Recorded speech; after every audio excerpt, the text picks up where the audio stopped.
What's up, folks? Welcome to Guided Notes with Mr. Weeb. Today we're looking at algebraic vocabulary, expressions, equations, and inequalities. Let's start with the first ones. Make sure that you are putting your name and your homeroom first. So the equation, it's a math sentence like this, 3x plus 1 equals 7. And this equal sign says the two sides are equal. So let's write equal in this space right there. And an equation must have an equals sign. A variable is a letter that represents the number that we don't know yet. Here's the number that we don't know, that's called the variable. A coefficient is this number right here, the 3. It's the number that is being multiplied by the variable. So let's write down multiplied here. Coefficients can be positive or negative. Every variable has a coefficient. What are the coefficients of the variables below? Well, in this one, the coefficient here is 3. And here it's 1 because there's 1x there. Even if we don't say 1, there is a 1 there. The coefficient here is -4. The coefficient here is 2/3. Here it's -1, and here it's 1/5. Those are the coefficients here. Now we have a constant. A constant is any real number in the equation that has no variable attached. So no letter that's unknown attached. So for instance, in this first one, this is a constant and this is a constant. Let's look at number 5. It says each constant, so write down constant, or combination of coefficients and variables is called a separate term in the equation. Terms are separated by the plus and minus signs in the equation and also by the equal sign. So let's take a look at this. Let's take a look at this one up close, and we're going to separate the terms in each equation. Okay? So remember, the terms are separated by the plus and minus signs. So the first term here is 2k. Then a 15. Then we have -m. Then we have -3. We also have an n. And we have a -7p. Those are all the terms. Then variables. Variables are the letters that are unknown. So we have k, we have m, we have n, and we have p. For coefficients, these are the numbers that are multiplying the variables, right? So like in this one, the coefficient would be 2, and the variable is k.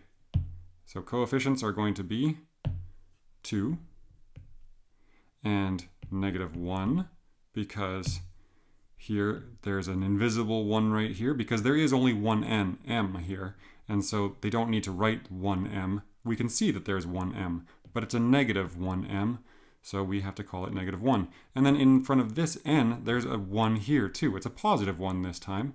So if we're asked to name what is the coefficient right there, we would say it's a 1. Okay, and then next to the p is a -7, and those are the coefficients here. The constants are the numbers that are all by themselves. So we have 15 here and -3. And that's that answer.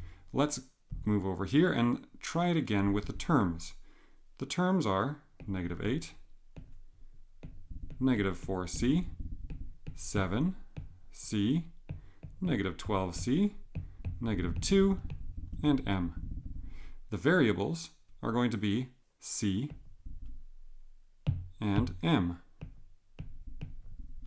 The coefficients are going to be -4 and -1. There's a -1 beside this c. Then there is a -12.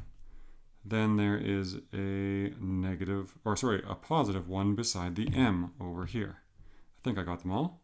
There should be as many coefficients as there are variables. So let's see, we've got 1, 2, 3, 4 variables, and we have 1, 2, 3, 4 coefficients. Perfect.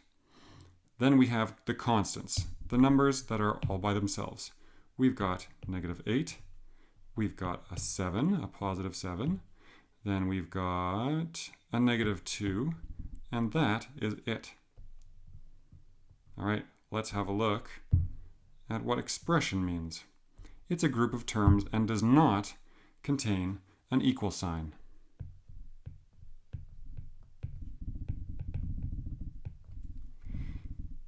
So for example, separate the terms, then label coefficients, constants, and variables.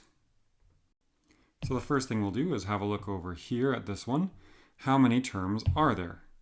Well, we can see that there are 3 terms, right? 8y, and we have to list them. 8y, negative 7, and 2y. Then it asks us to label the coefficients, constants, and variables. So I might do it like this. My coefficients will be in blue, my constants in green, and variables in yellow. So let's do coefficients first. The coefficients are the numbers being multiplied by a variable or a letter. So there's a coefficient, and there's a coefficient. In the other one, let's keep it with this one. Constants are going to be negative 7. Okay, we'll keep the negative in there. And that's it for that one. And the variables are y's. So right there and right there. Done. Next, let's go to the next one. How many terms are there, first of all? Terms, I see there are 1, 2, 3, 4, 5. So we can list 5 terms, and let's list them. There are m, and 4, and 2, negative 7m, and 6. Then we can list all of the coefficients, or highlight them anyways. The coefficients would be, well, a 1. And in terms of the m right here, there would be a 1. So I might just input that one. And then beside the letter m, there's a negative 7. Negative 7 right there. And that's all the coefficients there. Then we've got our constants. Our constants are positive 4, positive 2, and positive 6. Those are just the numbers all by themselves. And then we've got variables, which are just m. There's m, and there's another variable right there. That's that. Then we've got talking about inequalities. A math sentence that contains the symbols greater than, which looks like this, less than, which looks like this, greater than or equal to, or less than or equal to. So this one is called greater than. The next one is called less than. This one is called greater than or equal to. And the last one is less than or equal to. Next, it asks us to tell whether the following phrases are expressions, and I'm going to write those as EX, equations, and I'll call that EQ, or inequalities, and I'll just abbreviate that as IN, and circle the key symbol. So the first one is an inequality, right? These are not equal to each other because I can see that it's 5x is greater than 25. Okay, 29 minus, let's go to number 2 next. This one doesn't have an equal sign, but it also doesn't have a greater than or less than sign. So that means it must be an expression. So I'll call that EX. The next one also is an expression. This one has a less than sign right here. That means it's an inequality. This one does not have any inequalities or equations, so it must be an expression. Then number 6, there is an equal sign, so we'll call that an equation. This one also has an equal sign, so we'll call that an equation as well. And finally, we have another inequality. Oh, and I should be circling all of these important signs. There you go. Next, we're asked to label the following parts. So we've got 3x plus 2y is greater than or equal to 8. At this point, you should pause the video and try some of these questions on your own to see if you can identify some of these terms in these questions. And then press play and see how you did. That's it for today. Thanks for watching.